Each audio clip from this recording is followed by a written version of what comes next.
నమస్తే, welcome to evening edition. నేను మాధురి. ముందుగా బులెటిన్ హెడ్లైన్స్ చూద్దాం.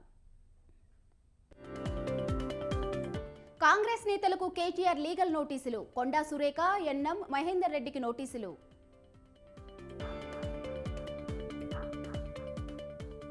పెన్షన్ల పంపిణీపై చంద్రబాబుది కపట ప్రేమ. ఎన్నికలప్పుడే పేదలు గుర్తొస్తారన్న పేర్ని.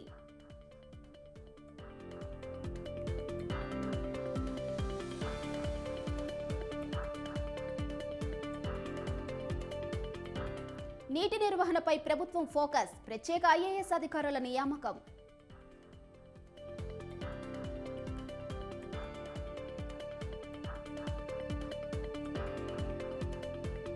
ఫోన్ ట్యాపింగ్ కేసులో కీలక పరిణామం. రాధాకిషన్కు 7 రోజుల కస్టడీ.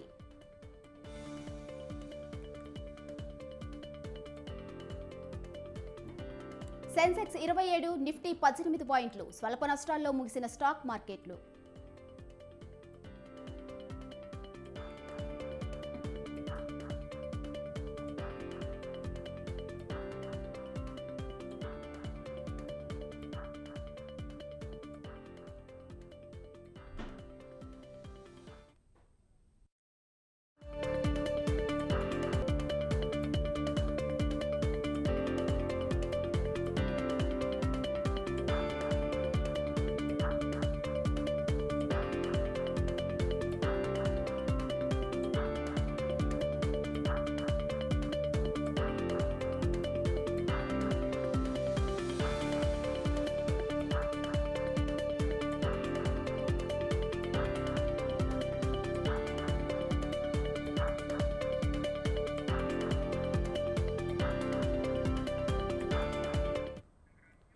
మరో బ్రేకింగ్ చూస్తున్నాం. ఫోన్ ట్యాపింగ్ కేసులో కీలక పరిణామం చోటు చేసుకుంది. టాస్క్ ఫోర్స్ మాజీ డీసీపీ రాధాకిషన్ రావుకు వారం రోజుల పాటు పోలీస్ కస్టడీకి నాంపల్లి కోర్టు అనుమతించింది. చెంచలగూడ జైలు నుంచి రేపు కస్టడీలోకి తీసుకునున్నారు పోలీసులు. ఇప్పటికీ ఈ కేసులో అరెస్ట్ అయిన ప్రణీత్ రావుతో పాటు తిరుపతన్న, భుజంగరావులను పోలీసులు కస్టడీకి తీసుకుని విచారించారు. మరోవైపు తాజాగా తెర మీదకు వచ్చిన వేణుగోపాల్ రావును 41 CRPC కింద నోటీసులు ఇచ్చి విచారిస్తుంది. విచారణ అనంతరం అతన్ని అరెస్ట్ చేసి కస్టడీ కోరే అవకాశం ఉంది. ఈలోగా మాజీ డీసీపీ రాధాకిషన్ రావు కస్టడీ కోర్టు అనుమతించడంతో మరిన్ని కీలక విషయాలు వెలుగులోకి వచ్చే అవకాశం ఉంది.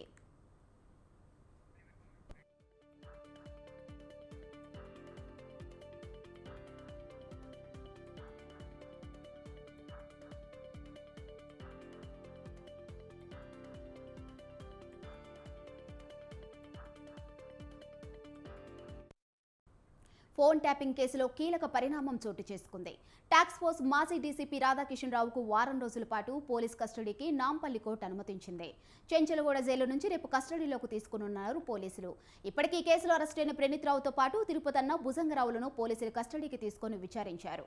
మరోవైపు తాజాగా తెర మీదకు వచ్చిన వేణుగోపాల్ రావును 41 CRPC కింద నోటీసులు ఇచ్చి విచారిస్తుంది. విచారణ అనంతరం అతన్ని అరెస్ట్ చేసి కస్టడీ కోరే అవకాశం ఉంది. ఈలోగా మాజీ డీసీపీ రాధాకిషన్ రావు కస్టడీ కోర్టు అనుమతించడంతో మరిన్ని కీలక విషయాలు వెలుగులోకి వచ్చే అవకాశం ఉంది. ఇక ఇదే అంశంపై మరింత సమాచారం మా రిపోర్టర్ ఉషా లైవ్ లో అందిస్తారు. చెప్పండి ఉషా.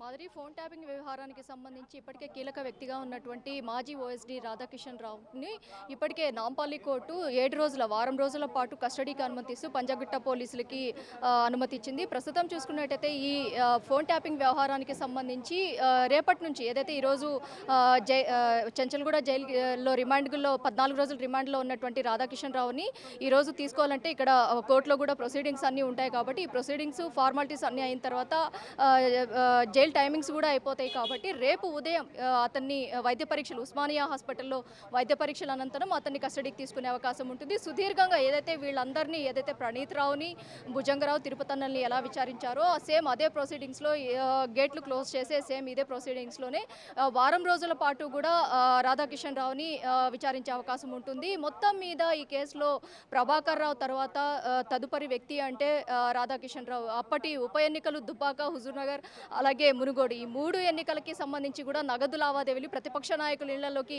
రెడ్ హ్యాండెడ్గా వెళ్ళి ఆ పట్టుబడిన నగదుతో సహా టాస్క్ ఫోర్స్ వాహనాలనే యూజ్ చేసినట్టుగా కూడా అతను రిమాండ్ రిపోర్ట్లో కూడా వెల్లడించడం జరిగింది. ఈ మొత్తం కూడా ఈ ఓవరాల్ ఎపిసోడ్లో ప్రతిపక్ష నాయకులు అలాగే గత ఎలక్షన్లు ఏవైతే జరిగాయో 2023 ఎలక్షన్లకి సంబంధించి కావచ్చు, ప్రతి ఒక్క చోట కూడా టాస్క్ ఫోర్స్ వాహనాలనే ఈ నగదు తరలింపులకు సంబంధించి అయితే వాహనాలని ఉపయోగించుకున్నట్టుగా కూడా అతను రిమాండ్ రిపోర్ట్లో కూడా పేర్కొనడం జరిగింది. కాబట్టి ఈ కేసుకి సంబంధించి కీలక వ్యక్తి రాధాకిషన్ రావుని రేపటి నుంచి విచారణకు అనుమతించినటువంటి నాంపల్లి కోర్టు రేపటి నుంచి విచారించినట్లయితే మరికొన్ని కూడా అరెస్టులు జరిగే అవకాశం ఉంటుంది. మొత్తం ఈ నగదు మొత్తం కూడా ఎక్కడెక్కడ తరలించారు, ఈ నగదుకు సంబంధించి ఈ నగదు మొత్తాన్ని కూడా ఎలక్షన్ కమిషన్కి చేరాల్సినటువంటి నగదు ఎలా రూపాంతరించింది, ఇతర హవాలా నగదు ద్వారా ఇది ట్రాన్సాక్షన్స్ జరిగాయి అన్న కోణంలో కూడా సుదీర్ఘంగా అయితే విచారించేందుకైతే రేపటి నుంచి అయితే అధికారులు అయితే రంగం సిద్ధం చేసుకున్నాడు. కాసేపటి క్రితమే మనం చూసుకున్నట్టయితే వెస్ట్ జోన్ డీసీపీ కూడా బయటకు వెళ్ళడం జరిగింది. మరి కాసేపట్లో ఇప్పటి వరకు చూసుకున్నట్టయితే ఈ కేసుకి సంబంధించి భుజంగరావు, తిరుపతన్న, అలాగే ప్రణీత్ రావు, అలాగే వేణుగోపాల్ రావు ఈ నలుగురు కూడా సర్వర్ రూమ్లలో ప్రత్యేకంగా ఏర్పాటు చేశారు రాధాకిషన్ రావు. వీరి ఆదేశాలు ప్రభాకర్ రావు ఇచ్చేటటువంటి నెంబర్స్ ఏవైతే ఉన్నాయో వాటిని ట్యాంపరింగ్ చేయడము, వాటి ద్వారానే నగదు ఎక్కడి నుంచి ఎక్కడికి తరలి వెళుతోంది అన్న కోణంలోనే ఆ నగదు రెడ్ హ్యాండెడ్గా వీటిని పట్టుకోవడము, రెడ్ హ్యాండెడ్గా పట్టుకున్నటువంటి నగదుతో సహా వీరు ఈ నగదుని ఎక్కడికి తరలించారు అన్న కోణంలో ప్రశ్నించే అవకాశం ఉంటుంది. మరోవైపు చూసుకున్నట్లయితే వీరికి ఇవన్నీ ఆదేశించినటువంటి వ్యక్తులు ఎవరు? ఇప్పటి వరకు చూస్తున్నట్లయితే మనము ఒక ఎమ్మెల్సీ అని, అలాగే మరో ప్రభాకర్ ఏదైతే ఐజీగా ఉన్నటువంటి ప్రభాకర్ ఇచ్చినటువంటి ఆదేశాల మేరకు అన్న ఇప్పటికీ ప్రణీత్ రావు కావచ్చు, అలాగే ఓఎస్డీ రాధాకిషన్ రావు కావచ్చు, ఇదే వాంగ్మూలాన్ని ఇచ్చారు. కాబట్టి మరోసారి కస్టడీకి తీసుకున్నట్టయితే వీళ్ళందరినీ కూడా ఈ కేసుకి సంబంధించి ఫోన్ ట్యాపింగ్ వ్యవహారానికి సంబంధించి ఎవరెవరి ప్రమేయం ఉంది, అలాగే మొత్తం ఎన్ని కోట్లలో ఈ లావాదేవీలు జరిగాయి, అలాగే ఎవరి ఆదేశాల మేరకు ఫోన్ ట్యాపింగ్ జరిగింది, అలాగే ఈ బీఆర్ఎస్ నాయకులు ఎవరెవరు ఉన్నారు, ఇందులో సుప్రీంగా ఉన్నటువంటి వ్యక్తి ఎవరు అన్న కోణంలో పూర్తి స్థాయిలో అయితే దర్యాప్తు చేయడానికైతే రేపటి నుంచి దర్యాప్తు చేయడానికైతే ఐఓగా వెంకటగిరి అలాగే వెస్ట్ జోన్ డీసీపీ ఆధ్వర్యంలో ఈ మొత్తం కూడా ఈ విచారణ మొత్తం కూడా కొనసాగే అవకాశం ఉంటుంది. ఓవరాల్గా ఈ కేసుకి సంబంధించి నగదు లావాదేవీలే కాదు, పర్సనల్గా కూడా వీళ్ళు లబ్ధి పొందారు అన్న ఆరోపణలు కూడా ఉన్నాయి. కాబట్టి వీరి అకౌంట్స్ని కూడా క్షుణ్ణంగా పరిశీలించే అవకాశం ఉంటుంది. మరోవైపు చూసుకున్నట్టయితే టాస్క్ ఫోర్స్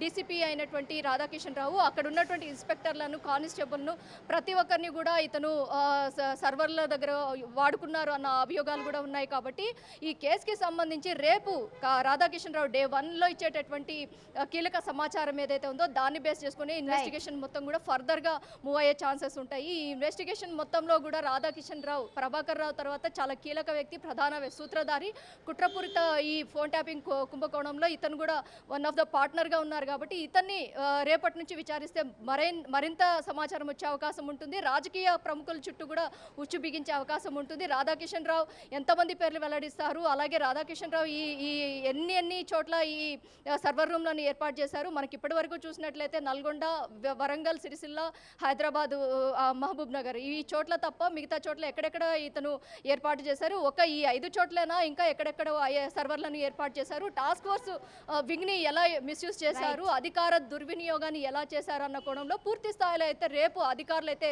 దర్యాప్తు చేయడానికి అయితే రంగం సిద్ధం చేసుకున్నారు. రేపు వైద్య పరీక్షల అనంతరం అతన్ని తీసుకొచ్చి 7 రోజుల పాటు సుదీర్ఘంగా ఇక్కడ విచారించే అవకాశం ఉంటుంది. Madhuri. Right, thank you Usha.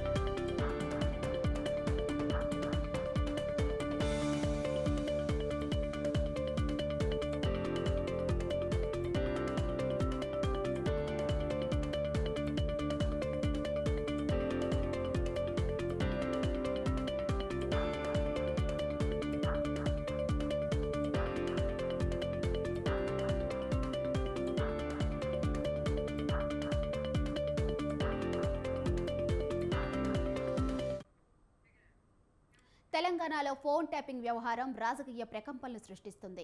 ఈ కేసులో నిందితులుగా ఉన్న మాజీ పోలీస్ అధికారులు ట్యాపింగ్ చేశామని ఒప్పుకోవడంతో రాజకీయంగా మరింత దుమారం రేకుతుంది. ఈ ట్యాపింగ్ వ్యవహారం అంతా గత ప్రభుత్వంలోనే జరిగిందనే ఆరోపణలు బీఆర్ఎస్ పార్టీకి కంటి మీద కునుకు లేకుండా చేస్తున్నాయి. ముఖ్యంగా కేటీఆర్ చుట్టూనే ట్యాపింగ్ కథ అంతా తిరుగుతుంది. కేటీఆర్ ఆదేశాలతోనే రాజకీయ నాయకులు, వ్యాపారవేత్తలు, ఆఖరికి సెలబ్రిటీల ఫోన్లు ట్యాప్ చేశారనే ఆరోపణలు వినిపిస్తున్నాయి. సినీ హీరోయిన్లు రకుల్ ప్రీతి సింగ్, సమంత పేర్లు తెరపైకి వచ్చాయి. ఈ ఫోన్ ట్యాపింగ్ కారణంగానే నాగ చైతన్య, సమంత విడిపోయారనే టాక్ పొలిటికల్ సర్కిల్లో బలంగా వినిపిస్తుంది. కాంగ్రెస్ నేతలు కూడా ఇదే విషయాన్ని కాంగ్రెస్ నేతలు నొక్కి చెబుతున్నారు.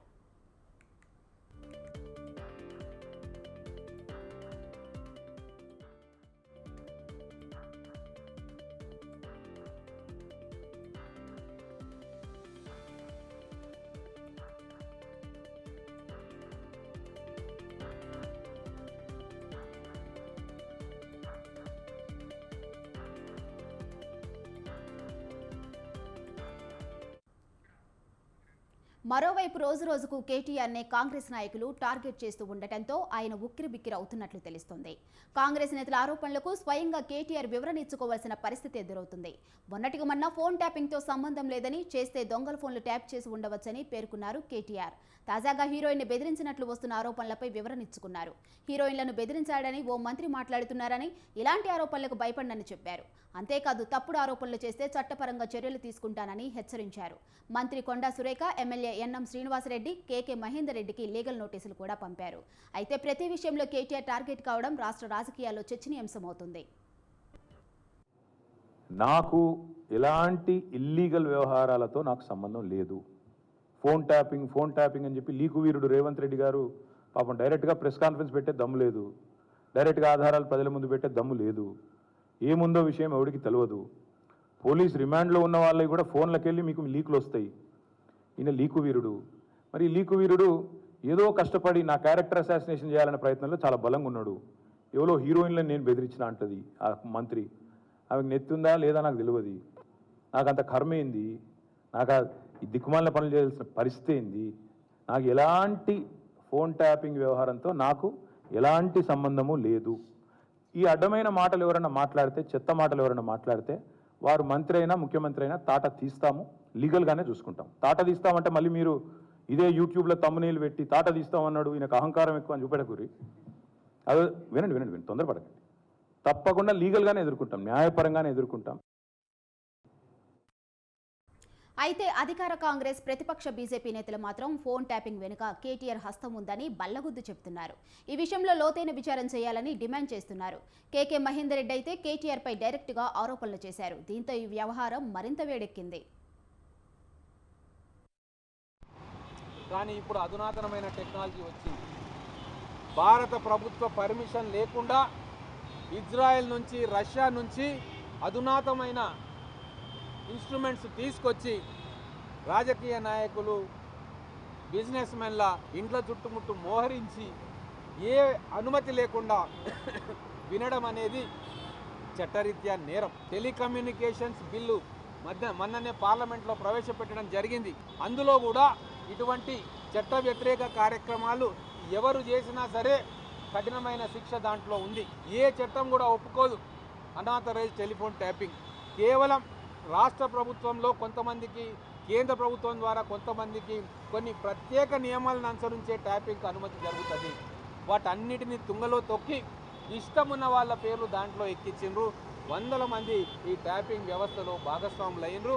దీనికి అప్పుడు ఉన్న గత ప్రభుత్వంలో ఉన్న ముఖ్యమంత్రి కాడ నుంచి, మంత్రుల కాడ నుంచి, కీలకమైన అధికారుల కాడ నుంచి, నియోజకవర్గాలు ఉన్న ఎమ్మెల్యేలు, మంత్రుల వరకు పూర్తిగా భాగస్వాములు అయినరు.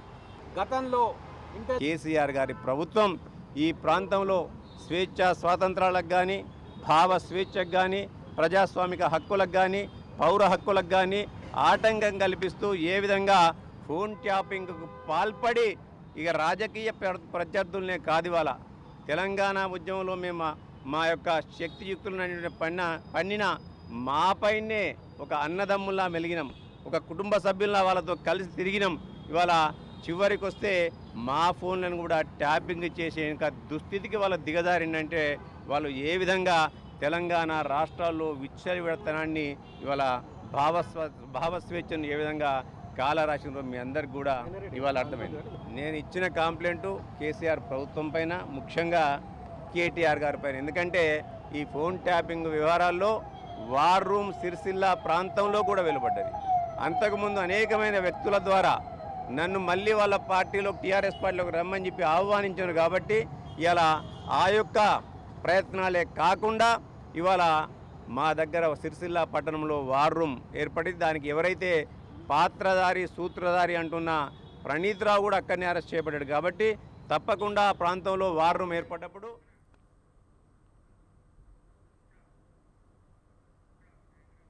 మరోవైపు 10 ఏళ్లు అధికారంలో ఉన్నప్పుడు ఎవరికీ భయపడని కేటీఆర్లో ఇప్పుడు భయం మొదలైనట్లు కనిపిస్తుంది. చట్టపరమైన చర్యలు తీసుకుంటానని లీగల్ నోటీసులు పంపుతున్నా అధికార పార్టీ నేతల నుంచి ఆరోపణలు ఆగడం లేదు. దీంతో ప్రతి ఆరోపణకు వివరణ ఇచ్చుకోవాల్సిన పరిస్థితిలో కేటీఆర్ ఉన్నారు. చట్టపరంగా ఎంతమందిపై చర్య తీసుకుంటారో చూద్దామన్నట్లు కాంగ్రెస్ నేతలు కేటీఆర్ను టార్గెట్ చేస్తూనే ఉన్నారు. ఈ క్రమంలో కేటీఆర్ టెన్షన్ పడుతున్నట్లు గులాబీ భవన్లోనే గుసగుసలు వినిపిస్తున్నాయి. మొత్తంగా ఫోన్ ట్యాపింగ్ వ్యవహారం చివరకు కేటీఆర్ మెడకే చుట్టుకునేలా కనిపిస్తుంది.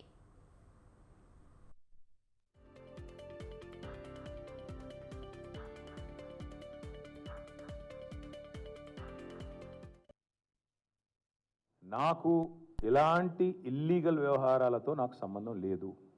ఫోన్ ట్యాపింగ్ అని చెప్పి లీకు వీరుడు రేవంత్ రెడ్డి గారు పాపం డైరెక్ట్గా ప్రెస్ కాన్ఫరెన్స్ పెట్టే దమ్ము లేదు, డైరెక్ట్గా ఆధారాలు ప్రజల ముందు పెట్టే దమ్ము లేదు. ఏముందో విషయం ఎవరికి తెలియదు. పోలీస్ రిమాండ్లో ఉన్న వాళ్ళకి కూడా ఫోన్లకు వెళ్ళి మీకు లీకులు వస్తాయి. ఈయన లీకు వీరుడు. మరి ఈ లీకు వీరుడు ఏదో కష్టపడి నా క్యారెక్టర్ అసాసినేషన్ చేయాలనే ప్రయత్నంలో చాలా బలంగా ఉన్నాడు. ఎవరో హీరోయిన్లను నేను బెదిరించిన అంటది ఆ మంత్రి. ఆమెకు నెత్తుందా లేదా నాకు తెలియదు. నాకు అంత కర్మ ఏంది, నాకు ఈ దిక్కుమాలిన పనులు చేయాల్సిన పరిస్థితి ఏంది. నాకు ఎలాంటి ఫోన్ ట్యాపింగ్ వ్యవహారంతో నాకు ఎలాంటి సంబంధము లేదు. ఈ అడ్డమైన మాటలు ఎవరైనా మాట్లాడితే, చెత్త మాటలు ఎవరైనా మాట్లాడితే వారు మంత్రి అయినా ముఖ్యమంత్రి అయినా తాట తీస్తాము, లీగల్గానే చూసుకుంటాం. తాట తీస్తామంటే మళ్ళీ మీరు ఇదే యూట్యూబ్లో తమ్మునీళ్ళు పెట్టి తాట తీస్తామన్నాడు ఈయనకు అహంకారం ఎక్కువ అని చూపెట్టకూరి. అదే వినండి, తొందరపడకండి. తప్పకుండా లీగల్గానే ఎదుర్కొంటాం, న్యాయపరంగానే ఎదుర్కొంటాం. నాకు ఎలాంటి ఇల్లీగల్ వ్యవహారాలతో నాకు సంబంధం లేదు. ఫోన్ ట్యాపింగ్ అని చెప్పి లీకు వీరుడు రేవంత్ రెడ్డి గారు పాపం డైరెక్ట్గా ప్రెస్ కాన్ఫరెన్స్ పెట్టే దమ్ము లేదు, డైరెక్ట్గా ఆధారాలు ప్రజల ముందు పెట్టే దమ్ము లేదు. ఏముందో విషయం ఎవరికి తెలియదు. పోలీస్ రిమాండ్లో ఉన్న వాళ్ళకి కూడా ఫోన్లకు వెళ్ళి మీకు లీకులు వస్తాయి. ఈయన లీకు వీరుడు.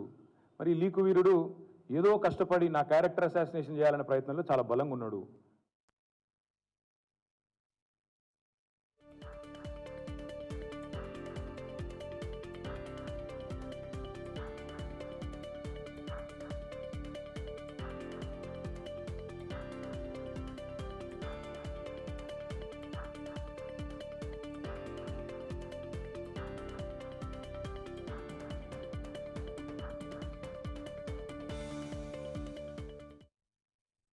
అధినేత చంద్రబాబు నాయుడు పెన్షన్లపై దొంగ నాటకాలు ఆడుతున్నారని మాజీ మంత్రి పేర్ని నాని ధ్వజమెత్తారు.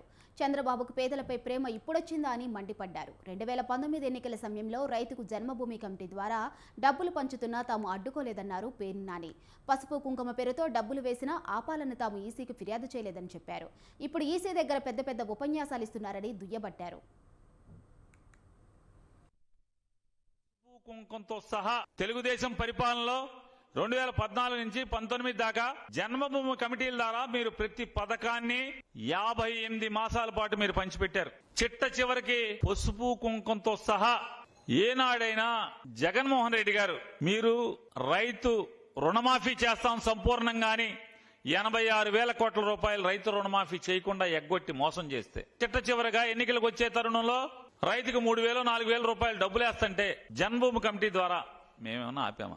మీ సెలక్షన్ అంతా కూడా జన్మభూమి కమిటీలే, లబ్ధిదారుల ఎంపిక అంతా కూడా జన్మభూమి కమిటీలే. దొంగ రైతులు, పొలం నాది, ఆడెవడో అసలు ముక్కు ముఖం తెలియనోడు లబ్ధిదారుడు, నా నియోజకవర్గంలో ఇస్తా. వందల సంఖ్యలో మీ తెలుగుదేశం పార్టీ కార్యకర్తలకి రైతుకు సంబంధం లేకుండా, భూమికి సంబంధం లేకుండా మీరు లబ్ధిదారుగా ఎంపిక చేసినటువంటి డ్వాక్రా అక్క చెల్లెలందరికీ కూడా సుమారుగా 10,000 కోట్ల రూపాయలు బేషరతుగా రుణమాఫీ చేస్తానని చెప్పి మీరు హామీ ఇచ్చి ఓట్లు వేయించుకుని మోసం చేసి పసుపు కుంకుమ పేరుతో మీరు డబ్బులు వేస్తుంటే ఆ డబ్బులు వేసేటువంటి డబ్బులు ఆపండి అని మేమన్నా ఎలక్షన్ కమిషన్కి వెళ్ళిపోయినా ఆపామా? తెలుగుదేశం పరిపాలనలో 2014 నుంచి 19 దాకా జన్మభూమి కమిటీల ద్వారా మీరు ప్రతి సచివాలయ ఉద్యోగుల ద్వారా పెన్షన్ పంపిణీ చేయాలని ఇప్పుడు చెబుతున్నారని ఆగ్రహం వ్యక్తం చేశారు. నిన్నటిదాకా ఏం మాట్లాడారు, ఇప్పుడేం మాట్లాడుతున్నారని ప్రశ్నించారు. తాము ఒక్క ప్రభుత్వ ఉద్యోగం కూడా ఇవ్వలేదని ఇన్నాళ్లు ఆరోపించారని, ఇప్పుడు 1,60,000 మంది సచివాలయ ఉద్యోగులు ఉన్నారని వాళ్లే చెబుతున్నారని అన్నారు. మరి ఈ సచివాలయ ఉద్యోగులంతా ఎక్కడి నుంచి వచ్చారని ప్రశ్నించారు. ఒక్క ఉద్యోగం ఇవ్వలేదన్న పాపపు నోళ్లతోనే 1,60,000 ఉద్యోగాలు ఇచ్చినట్లు చెప్పాల్సి వచ్చిందని పేర్కొన్నారు. సచివాలయ ఉద్యోగస్తులు ఉన్నారు ఈ రాష్ట్రంలో. ఈ సచివాలయ ఉద్యోగస్తులు 65,90,000 చిల్లర ఎంతో దగ్గర 66 లక్షల మంది పెన్షన్దారులు ఉన్నారు. వాళ్ళందరికీ లెక్కేస్తే ఒక్కొక్క సచివాలయ ఉద్యోగస్తుడికి 80 పెన్షన్లు ఇవ్వచ్చండి అని ఒకడు అంటాడు. ఎందుకండి సచివాలయ ఉద్యోగస్తులు తలుచుకుంటే ఇంటింటికి వెళ్ళి ఇవ్వచ్చు, ఇవ్వద్దని ఎవడు చెప్పాడు? సచివాలయ ఉద్యోగస్తుల ద్వారా 1,60,000 సచివాలయ ఉద్యోగస్తులందరినీ కూడా వాడి పెన్షన్లు ఇవ్వాలి. కేవలం జగన్మోహన్ రెడ్డి కుట్ర చేస్తున్నాడు, జగన్మోహన్ రెడ్డి గారి ప్రభుత్వం కుట్ర చేస్తుందని మాట్లాడతారు. ఓరి మీ పాసుకు అసలు మామూలుగా నిన్నటి దాకా ఏం మాట్లాడారు మీరందరూ? చంద్రబాబు నాయుడు, పవన్ కళ్యాణ్, భారతీయ జనతా పార్టీ మీరు ఏం మాట్లాడారు? జగన్మోహన్ రెడ్డి గారు ఎక్కిన తర్వాత ఒక్క ప్రభుత్వ ఉద్యోగం నియామకం చేయలేదు. ఒక్క ప్రభుత్వ ఉద్యోగంలో ఒక్క యువకుడిని, ఒక్క నిరుద్యోగిని నింపలేదు. ఒక్క జాబ్ క్యాలెండర్ ఇవ్వలేదు. అసలు ప్రభుత్వ ఉద్యోగాలు నింపలేదన్నారు. ఈ సచివాలయ వ్యవస్థ ఎక్కడది? ఒకటి చెప్తాడు. నేను లెక్కేశానండి, 1,60,000 మంది సచివాలయ ఉద్యోగస్తులు ఉన్నారు ఈ రాష్ట్రంలో. ఈ సచివాలయ ఉద్యోగస్తులు 65,90,000 చిల్లర ఎంతో దగ్గర 66 లక్షల మంది పెన్షన్దారులు ఉన్నారు. తెలంగాణలో బీజేపీ దూకుడు పెంచింది. రానున్న ఎన్నికల్లో గెలిపే లక్ష్యంగా ప్రచారాన్ని ముమ్మరం చేస్తుంది. అందులో భాగంగా ముషీరాబాద్లో కేంద్ర మంత్రి కిషన్ రెడ్డి ఎన్నికల ప్రచారం నిర్వహించారు. నరేంద్ర మోడీ మూడోసారి ప్రధాని కావాలని దేశం కోరుకుంటుందన్నారు. పిల్లల భవిష్యత్తు కోసం బీజేపీకి ఓటు వేయాలని కోరారు. ప్రధాని మోడీ తీసుకువచ్చిన అనేక పథకాల ద్వారా దేశంలోని పేద ప్రజలు లబ్ధి పొందుతున్నారని చెప్పారు. కరోనా నుంచి దేశాన్ని రక్షించిన వ్యక్తి ప్రధాని మోడీ అన్నారు కిషన్ రెడ్డి.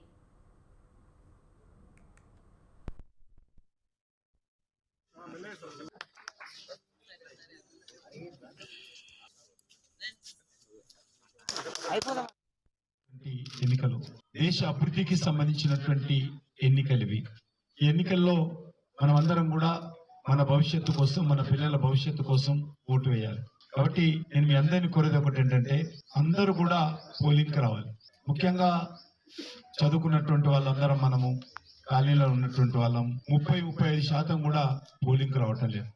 ఇది తప్పకుండా డాక్టర్ అబ్దుల్ కలాం గారు అంటుంటారు, vote is a fundamental right.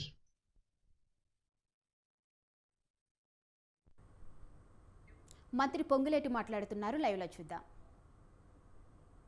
ఎన్నికలు వచ్చాయనేసరికి వేదిక మీదకి వచ్చింది బీఆర్ఎస్ పార్టీ. బీఆర్ఎస్ పార్టీలో ఉండే మాజీ మంత్రులు, మాజీ ముఖ్యమంత్రి గారు ఏదైతే ఏ రకంగా అవాకులు చవాకులు పెడుతున్నారో, కాంగ్రెస్ వచ్చింది కరువు వచ్చింది అంటారు, కాంగ్రెస్ వచ్చింది మంచినీళ్ళు కూడా ఇవ్వలేము అంటున్నారు. వారికి ఈ వేదిక ద్వారా కొన్ని ప్రశ్నలు నేను ఈ వేదిక ద్వారా వారిని అడగదలుచుకున్నాను.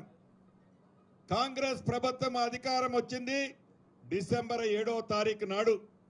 మేమందరం ప్రమాణ స్వీకారం చేసింది ఎమ్మెల్యేలుగా డిసెంబర్ 9వ తారీఖు నాడు. అంటే డిసెంబర్ నుంచి ఒక్క వర్షపు చుక్కైనా తెలంగాణ రాష్ట్రంలో పడ్డదా? ఏదైతే ఈనాడు ఆధారాలతో సహా చూపిస్తాం.